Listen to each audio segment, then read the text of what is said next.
Good morning, this is Aishwarya of Arathan Moli. On my first video, I would like to discuss about the preamble of our Indian Constitution, which is like the foundation of our law. Preamble of our Indian Constitution promises 5 things such as sovereign, social, democratic, republic and secular. What are these? These are different types of government. So, before moving on to the preamble, I would like to give a small intro about the different types of government.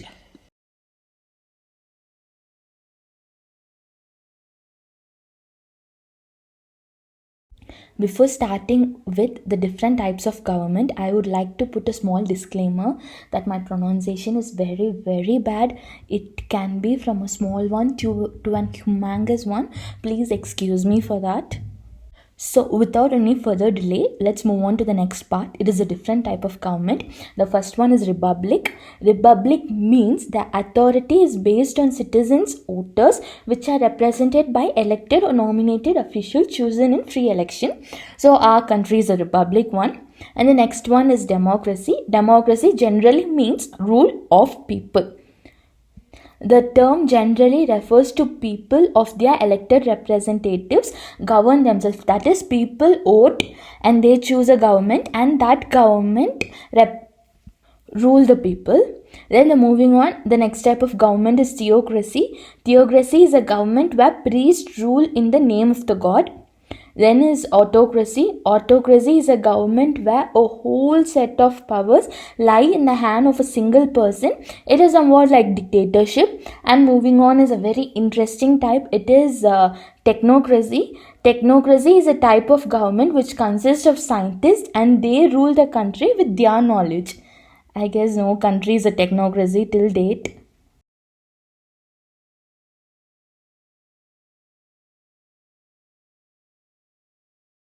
So next one is fascism, the fascinating fascism. I'm sure most of us would have come across this name. Fascism is a party of the Hitler. So everyone knows that. So what is the real meaning of fascism? Fascism is a way of government where advocates rule the country. The next one is anarchy. Anarchy is a country where there is no law, that is, the country is lawless. I guess as of now there's no anarchy. Moving on is monarchy. Monarchy is the rule of the king. So the next one is oligarchy. Oligarchy is like only few set of people has the power and the country is ruled by those few set of people. The next one is plutocracy. Plutocracy is a country which is ruled by few people who are rich. I guess there's no much difference between oligarchy and plutocracy.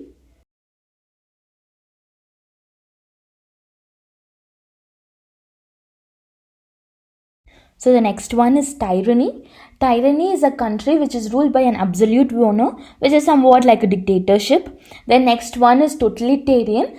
That is, the government is ruled by a single party. Like in our country, there are many parties, na? So in this type of country, there's just one party and they rule. Next one is federal. That is, the whole country is divided into different states and they rule together. And our country is quasi-federal. That is, the union is the main out here, but still federal system exists. And the next one is communism. Communism, it is a system where the state is the absolute owner of everything and the people get what they want. And then if you say China is a perfect example of communism.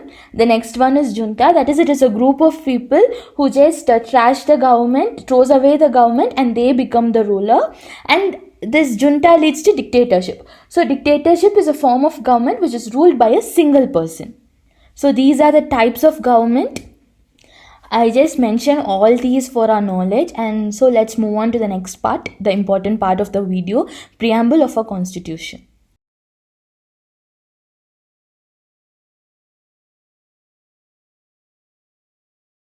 So this is the preamble of a constitution after the 42nd amendment. So what is this amendment? Amendment means making a slightest change or adding something in order that there is a proper understanding. That is, you can understand it more clearly. And whether preamble can be amended, the question is yes, it can be amended. It can't be changed. That is, you can't strike down sovereign, socialist or something, but you can add something new to it. So this is the preamble of a constitution, that is, we, the people of India, having solemnly resolved to constitute India into a sovereign, socialist, secular, democratic republic, and to secure to all its citizens justice, social, economic, political, liberty of thought, expression, belief, faith and worship, equality of status and opportunity, and to promote among them all fraternity, assuring the dignity of individual and the unity and integrity of the nation. In our Constitution Assembly, this 26th day of November 1949, do hereby adopt, enact, give to ourselves this Constitution. I guess nearly all of us will know this by heart, or at least we will know the part like our country is sovereign, socialist, secular, democratic republic. But let's learn about the meaning, what it actually is.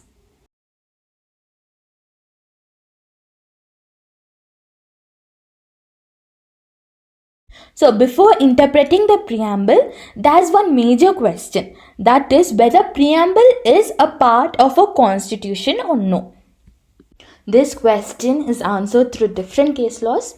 The first one is Golaknas versus State of Punjab. In this case law, it is stated that preamble contains the idea and expression of the constitution, and it would apply if suppose if one article is ambiguous. So they have generally stated that it is what the whole constitution is based on. And moving on to the next case, they have also stated the same thing in Beriberi Union versus Exchange of Enclaves. They have stated the same thing, and with that they have added that suppose if a provision is not ambiguous, then preamble cannot come into effect. So the next one is the golden case, Keshwananda Bharati versus the state of Kerala. In this case, they have stated that, in our constitution there are 395 articles and so many amendments has been made till date. And it is not like USA, which has very few articles. So an article in our Indian constitution cannot be that ambiguous as of other countries. And then they have stated that preamble is a very much part of our Indian constitution.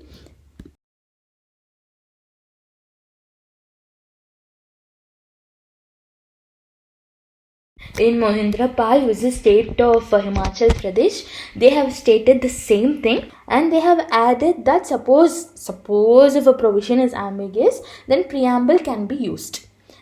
The next one in SR Bommai versus Union of India, this is also an important case. In this case, it was stated that it is an integral part of the constitution, but the court cannot use it.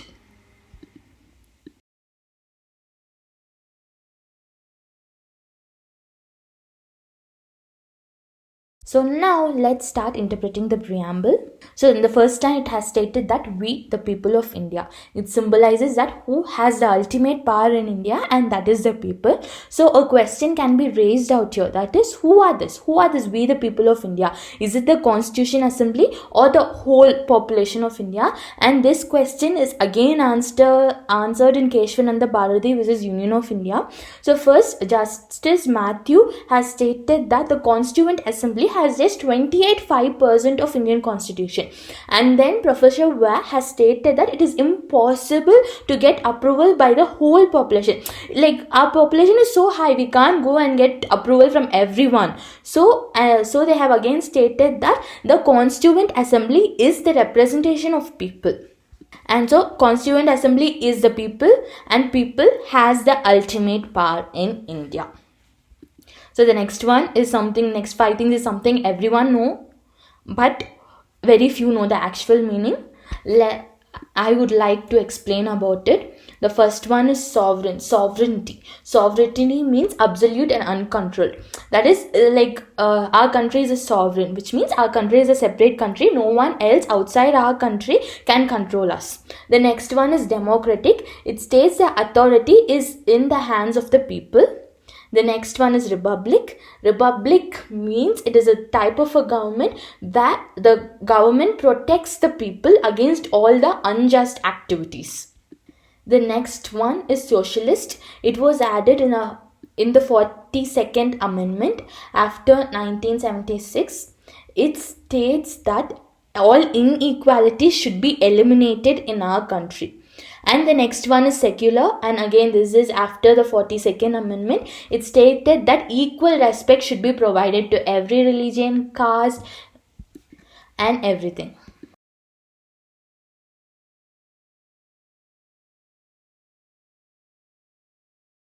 So the first part, that is the we the people of India, states that who has the ultimate power, authority in our country. The second part, that is the sovereign, democratic, republic, socialist and secular, says what type of government is our country. And the third one, justice, liberty, equality and fraternity, it states the objectives of a constitution.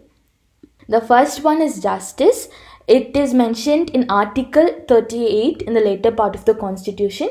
The next one is liberty. Liberty is mentioned in Article 19, 21 and 25 in our Constitution. Equality, I guess equality is the main objective of a constitution, and it is mentioned in the Article 14, 16, 15, 17 and 18. And then its fraternity, it is mentioned in Article 1. So the meaning of all these would be dealt in the article part.